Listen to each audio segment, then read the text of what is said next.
Welcome back. A ransomware attack on a company that provides software tools to IT outsourcing shops. The chief executive officer of Kaseya said in a statement they believe between 800 to 1,500 businesses around the world could have been affected by that attack. Now, the hacker is paralyzing hundreds of businesses on all 5 continents.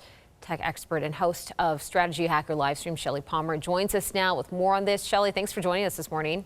Good morning. Hey, we're not talking about some chump change here. This is $70 million that they're asking for. Now, do you think this is something that they're going to get? And how does this process kind of play out?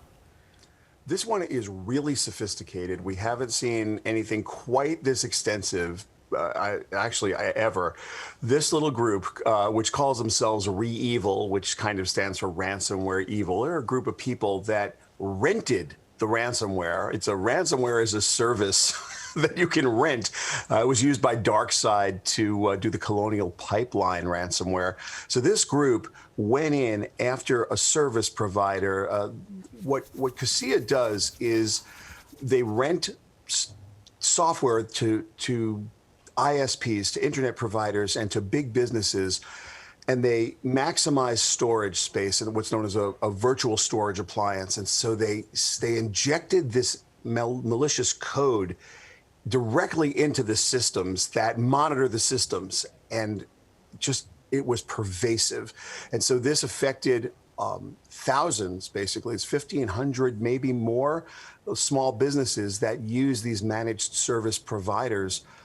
It's so sophisticated, it's almost too complex to describe, in a small television segment. What I can say to you, though, is that we haven't seen this kind of really directed attack that could get to so many different small businesses without the small businesses doing anything wrong. That's the part that's really interesting here.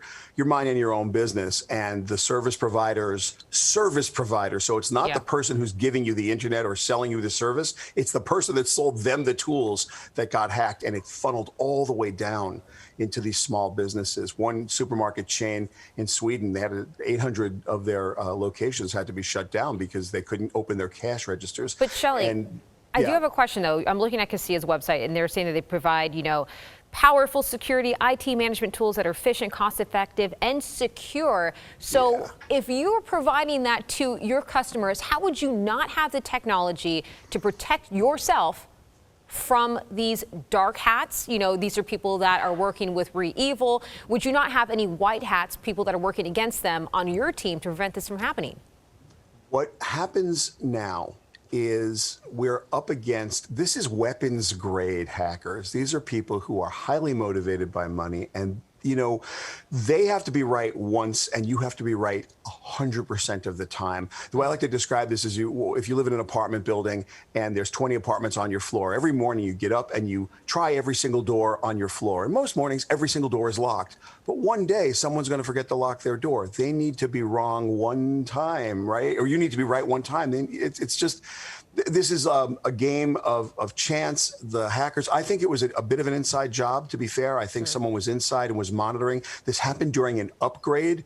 And so it may be a bit of a social hack and or an inside job more than someone just banging through their security. It's very hard, Bianca, to get through someone's security. It's not so hard to corrupt a person or to make someone do something stupid. You're right. And again, I think that's what happened here. All right, Shelly, thank you for shedding some light on that. We will talk to you next week.